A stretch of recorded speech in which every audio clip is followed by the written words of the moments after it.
Aujourd'hui, j'avais envie de vous partager un événement qui était tout sauf ordinaire. Ça s'est passé l'année passée au festival Gem and Jam à Tucson, en Arizona. À peine arrivée sur le site, je me sentais plus parmi les humains. J'étais entourée de fascinants personnages qui assumaient entièrement leur identité archétypale. Jouaient-ils des rôles? Ne sommes-nous pas toujours déguisés en fin de compte? Que nous soyons fantasmagoriques ou traditionnels, quelle différence ça fait? Rangés au chevet d'une mode robotique, nous souhaitons tous faire vœu d'authenticité. Alors pourquoi pas ne laisser aller le jugement et jouer le rôle qui nous convient réellement? En cette journée festive, je baignais en plein océan manifesté de cette réalisation.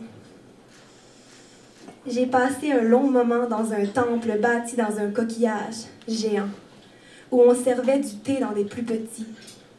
J'ai admiré des œuvres d'art visionnaires tellement complexes et multidimensionnelles que j'avais peine à croire qu'elles avaient été réalisées par des hommes de mon espèce. La beauté était démesurée.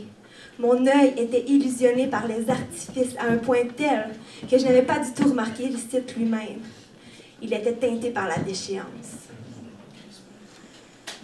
Plus la soirée avançait, plus le contraste venait me frapper. C'était la grandiose symbiose de la vie et de la mort.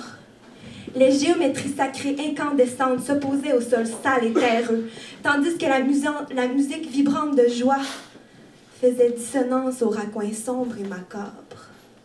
Même les costumes époustouflants des gens se heurtaient à un manque d'hygiène flagrant de leur corps.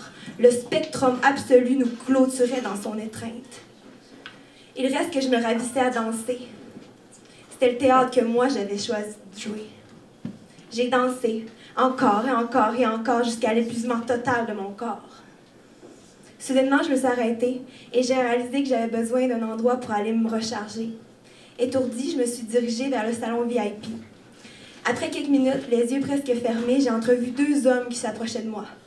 Apeurée et confuse, je me suis levée d'un bond. L'un d'entre eux m'a adressé la parole avec une voix grinçante. « Et tu sais comment s'appelle ce site, là, ici où se tient le festival? The Slaughterhouse, ou autrement dit, l'abattoir. Veux-tu entendre son histoire? » Je me sentais plus bien du tout. J'avais une vague de froid qui m'avait envahi d'un coup sec. J'étais seule, complètement seule au monde, avec ces deux êtres qui m'inspiraient tout, sauf la confiance. Au même moment, ma plus grande joie, un autre homme entre dans le salon et se dirige vers moi. En le voyant de plus près, mon cœur subit un véritable choc en réalisant son contraste lumineux. C'était exactement la même chose que j'avais expérimenté tout au long de la soirée. Le contraste de la vie et de la mort. En portant mon regard de nouveau sur les deux hommes, un violent coup dans ma poitrine se fait ressentir. Ils n'avaient pas de lumière en eux. Ils étaient fades, ils étaient gris. Effrayée au-delà de toute raison, j'ai agrippé les mains de l'homme coloré qui se tenait devant moi, et c'est là que j'ai vu nos bracelets d'entrée du festival sur lequel il était écrit VIP.